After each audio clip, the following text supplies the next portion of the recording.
दोस्तों, जब भी बाबा साहेब अम्बेडकर जी की बात आती है तो लीडरशिप की बात जरूर होती है। राजनीति के क्षेत्र में लीडरशिप की बात तो आ ही जाती है। हम जीवन के सभी क्षेत्रों में लीडरशिप को देखते हैं और हमारे पास डॉक्टर बाबा साहेब अम्बेडकर का भी उदाहरण है, जो यह समझने के लिए काफी है कि जीवन के सभी क्षेत्रों में और समाज में एक परिवर्तन लाने के लिए लीडरशिप की क्या अहमियत होती है। दोस्तों, आइए जानते हैं बाबा साहेब की 6 ऐसी लीडरशिप क्वालिटी जो उन्हें सबसे ताकतवर लीडर्स की श्रेणी में लाती है। नंबर 1, ईमानदारी। जीवन में किसी लक्ष्य या किसी उद्देश्य को प्राप्त करने के लिए हमें उसके प्रति पूरी तरीके से ईमानदार होने की बहुत जरूरत होती है। बाबा साहेब का पूरा जीवन, उनका अस्तित्व, उनकी भावनाएं, उनकी बुद्धि और उनकी इच्छा शक्ति अन्यायपूर्ण और अमानवीय सामाजिक संरचना के कारण मानवता को कष्टों से मुक्त करने के एकमात्र लक्ष्य के प्रति समर्पित था। उन्होंने अपने उद्देश्य को पूरा करने के लिए और उसे आगे बढ़ाने के लिए अपने जीवन की भी परवाह नहीं की। नंबर 2, वास्तविकता।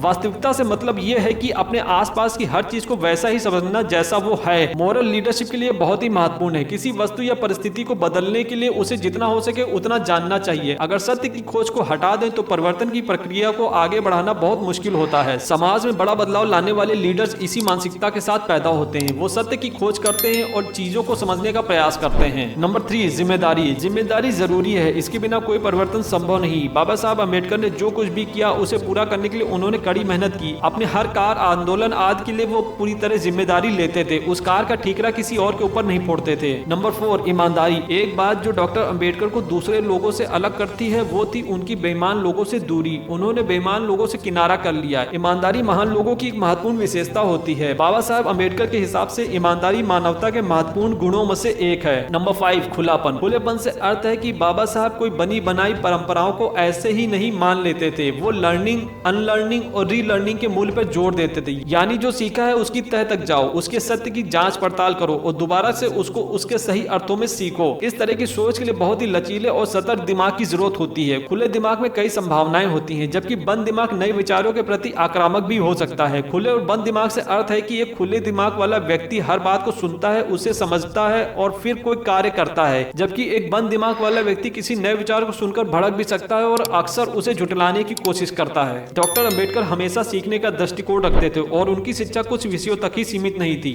नंबर 6, निस्वार्थता।